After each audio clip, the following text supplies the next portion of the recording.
This move immediately opens lines for the queen and king's bishop, contesting the center and preparing for rapid development, commonly initiating open games.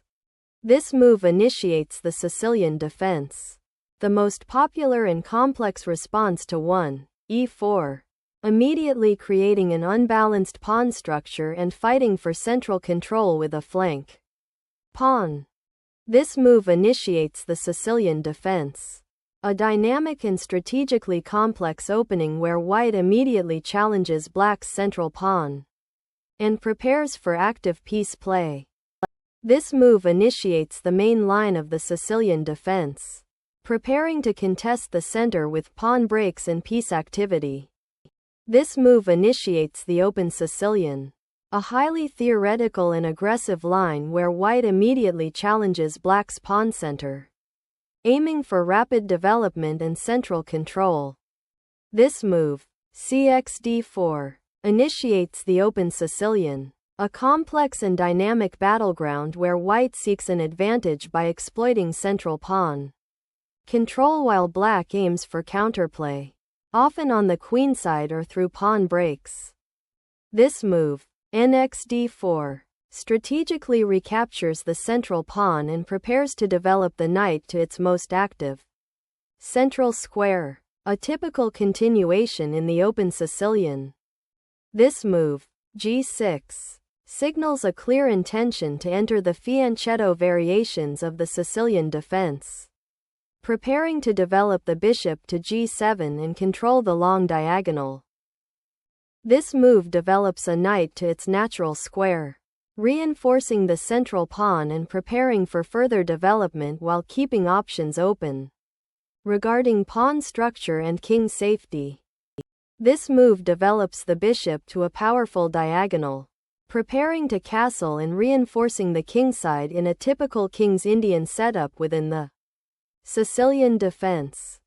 This move, nb3, develops the knight to a flexible square, preparing to potentially contest the d5 square or redeploy to c5 to attack black's pawn structure, while also avoiding the pawn advances that might challenge it on d4. Developing the knight to f6 naturally supports the central pawn structure and prepares for kingside castling, aligning with typical Sicilian dragon development. This move develops the bishop to a natural square, preparing for kingside castling and reinforcing the pawn on e4 while keeping the central pawn structure flexible. Castling kingside is a standard developing move, securing the king and bringing the rook into the game, which is a critical strategic goal in this Sicilian dragon variation. Castling on the kingside is a standard developing move, completing the king's safety and connecting the rooks for future action. This move, a5, aims to control the b4 square and potentially gain queenside space, challenging white's knight on c3 and aiming to disrupt white's typical queenside pawn expansion. This move reinforces the d5 square and prevents black from playing a b5 pawn break, solidifying white's control over the center. This move reinforces the pawn chain and prepares to fianchetto the bishop on c8, aiming to control the long diagonal and counter white's queenside majority. This move, bg5, challenges black's knight and aims to disrupt their coordination, potentially preparing to double pawns or exchange pieces to gain a positional advantage. This move is a flexible developing move, preparing to challenge white's centralized knight on d4 and potentially transpose into variations of the King's Indian defense or other setups where black aims for a e5 or b6 break. This move tucks the king away from any potential pawn advances or attacks on the kingside and also prevents the knight on f6 from potentially forking the king and rook. Black continues developing their pieces and aims to contest the open c-file, a common objective in many Sicilian variations. This move initiates an aggressive pawn storm in the center and kingside, aiming to exploit the open g-file and potentially create attacking chances against black's king, while also gaining space. This move develops the knight to a more active outpost on b4, challenging white's queenside pawn structure and potentially creating tactical opportunities by eyeing c2. This move repositions the knight to a central square, preparing to challenge black's queenside play and potentially exploit weaknesses on the c-file. This move actively develops the bishop to an aggressive diagonal, challenging white's knight and preparing to contest control of the d5 square. This knight maneuver aims to relocate the knight to a more active square and potentially exploit the pin on white's d4 pawn if black captures on c3. This move 14, qb6 is an active defense, relocating the queen to a more secure and flexible square while simultaneously challenging white's strong knight on b5 and preparing to contest the queenside. This move repositions the bishop to a more active square, aiming to exchange it for black's strong knight on b4 and potentially open the g-file for future rook activity. This move centralizes the queen, eyeing the weakened b2 pawn and preparing to challenge white's control of the c-file. The bishop moves to d3, reinforcing the knight on b5 and preparing to potentially challenge black's queenside pressure by preparing the e4-e5 pawn push. This move repositions the rook to an open file, preparing to challenge white's control and potentially create attacking chances along the d-file. This move repositions the bishop from its somewhat passive square on h4 to a more active diagonal, preparing to contest control of the d7-h3 diagonal and potentially support advances on the kingside. This move aims to harass the white king and potentially create complications by activating the queen along the h5-e8 diagonal, though it exposes the queen to potential attacks and diverts it from crucial central squares. The move repositions the bishop to a more active square, aiming to contest control of the d-file and potentially target black's queenside pawns if they are not adequately defended. This move simplifies the position, trading queens and forcing a transition into a pawn-down endgame where white's king is relatively safe, but black needs to be careful about white's potential central pawn push with e5.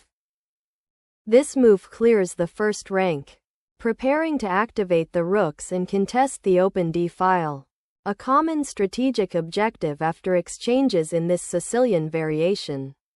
With the opponent's queen exchanged, black's strategic focus shifts to activating the rooks on the open d-file and preparing for pawn breaks in the center or queenside. This move introduces a tactical threat, aiming to exploit the slightly loose positioning of black's pieces and potentially trap the bishop on c4. This move strategically trades black's well-placed bishop on c4 for white's knight, aiming to disrupt white's control of key dark squares and simplify the position to black's advantage. The recapture of the bishop on c8 removes a key defender of black's queenside and simplifies the position, allowing white to focus on exploiting the open lines created. This move boldly recaptures the piece, aiming to disrupt white's coordination and create counterplay on the queenside, even though it momentarily isolates the knight. This knight sacrifice exploits the undefended king and creates a devastating discovered attack on the rook after black recaptures. This defensive maneuver is a necessary reaction to white's knight sacrifice, aiming to regroup the king and prepare for potential counterplay or to retreat the king to a safer square on the kingside. This move regains the sacrificed piece and aims to simplify the position, potentially leading to a favorable endgame where white's extra pawn on the queenside becomes more significant. Black recaptures the bishop, simplifying the position while aiming to exploit white's exposed king and potentially create a passed pawn on the queenside. The recapture with the rook on d1 aims to simplify the position and exploit white's material advantage, initiating the endgame phase with a clear lead in pawns. This move develops the knight to a more active square, preparing to potentially attack the weak pawn on f2 and contest the open f-file. By capturing the knight, white simplifies the position and removes a dangerous attacking piece from black's side. This sacrifice of the knight on f2 opens the g-file for the rook, creates tactical complications, and aims to exploit the unprotected white king by bringing the knight back into play. The king repositions to g1 to escape the immediate check and prepare for potential future kingside attacks or defenses. Black recaptures the rook, simplifying into an endgame where white has a material advantage due to the extra knight. This move recaptures a piece and initiates a queen and rook endgame that is likely favorable for white due to the superior pawn structure and active pieces. This move, re8, repositions the rook to a more active file, preparing to challenge the open e-file and potentially support central pawn advances or create tactical opportunities on the kingside. This move recaptures the pawn and repositions the bishop to a more active square, aiming to exploit the weakened kingside and potentially create mating threats or win material. This move aims to develop the bishop to a more active square, eyeing potential targets on white's queenside and preparing to contest the d-file. This move aims to activate the knight on d5, placing it on a central outpost that controls key squares and eyes potential weaknesses in black's position. This check forces white to move the king, allowing black to recover material advantage by recapturing the bishop with tempo. The king is brought back to f1 to escape the check and reposition for potential defense or counterplay in the center, acknowledging the material deficit and seeking active piece coordination. This move challenges white's centralized knight and seeks to disrupt white's coordination, although it allows white to capture the rook on d1 and potentially gain an advantage. This pawn push is an attempt to gain queenside space and potentially create a passed pawn, while also challenging black's control of the c-file. This move correctly defends the f7 pawn and prepares to untangle the king, aiming to consolidate the material advantage. This move is a blunder, as it unprotects the a5 pawn and allows black to recapture the piece with his king, leading to a loss of material. This move aims to reinforce the central pawn structure and prepare for potential pawn breaks like e5 or d5, while also opening a line for the bishop on g7 to activate. This move correctly aims to reposition the bishop to a more active square, supporting the d-pawn and potentially preparing to exploit the open a-file later in the game.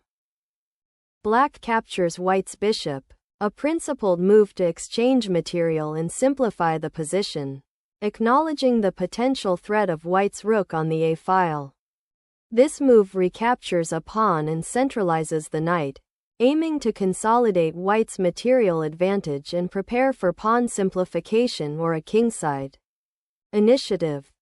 This move seeks to consolidate the pawn majority on the queenside and prepare for a potential pawn break with f5 to gain space and active piece play. nc7 aims to harass the black rook and potentially exploit the weak light squares on the queenside.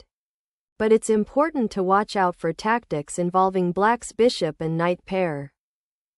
The knight's retreat to e7 aims to regroup and defend the d5 pawn, preparing to support a potential pawn advance or to contest control of the center. This move repositions the knight to a strong central outpost, aiming to control key squares and potentially support a pawn push or launch a future attack. This move repositions the rook to a more active square, preparing to contest the open c-file and potentially create pressure on white's queenside pawn. Structure or support a breakthrough. This pawn push aims to create space on the queenside and potentially support a future advance or provide an escape square for the king. This move shifts the king to a more active central square, preparing to support the central pawn majority and potentially coordinate an endgame push. This pawn push opens a critical line for the white queen to potentially advance and create a passed pawn on the queenside, while also restricting black's bishop. This move aims to activate the rook on the queenside, potentially contesting the a-file or preparing to transfer it to a more active square to support the central pawn push. This pawn advance on the queenside is a strategic attempt to create a passed pawn and potentially exploit the queenside majority, forcing black to defend passively. This pawn capture opens the b-file for black's rook, potentially activating it for offensive action against white's queenside pawns and creating counterplay to balance white's queenside space advantage. This move secures the advanced passed pawn on a6, preparing to potentially advance it further and create significant endgame pressure. This rook move is designed to create activity on the queenside, potentially targeting the exposed a-pawn and aiming to complicate black's position by attacking from a different angle. White continues to simplify the position, but placing the knight on c3 allows black to immediately contest the central square with the advance of their pawn to a5, creating potential queenside play.